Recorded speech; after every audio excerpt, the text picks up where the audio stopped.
Hey everyone, welcome back to our channel. In today's quick tutorial, I'll show you how to post Reels on your Facebook page. Stick around until the end, and don't forget to like this video and subscribe for more tips and tutorials. Posting Reels on your Facebook page allows you to share short, engaging videos with your audience. Reels are a popular way to showcase your creativity, entertain viewers, and boost engagement. To get started, open the Facebook app on your mobile device. Once you're in, switch to your business page. You'll be in the news feed of your page now.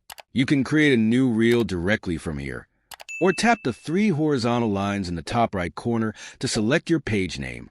Scroll down to the post section and look for the option to create a reel. Tap on Reel. If you're making a new video, tap the camera icon to start recording or choose a video from your gallery. Once you've selected your video, tap the music icon to add a soundtrack. You can pick from a variety of songs available on Facebook or search for a specific track.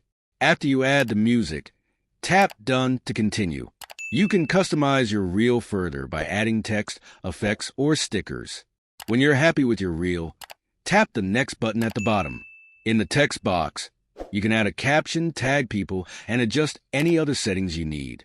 Finally, hit the Share button to publish your reel on your Facebook page. Your reel will now be visible to your followers and other Facebook users. If you found this video helpful, please give it a thumbs up and subscribe for more tutorials and tips.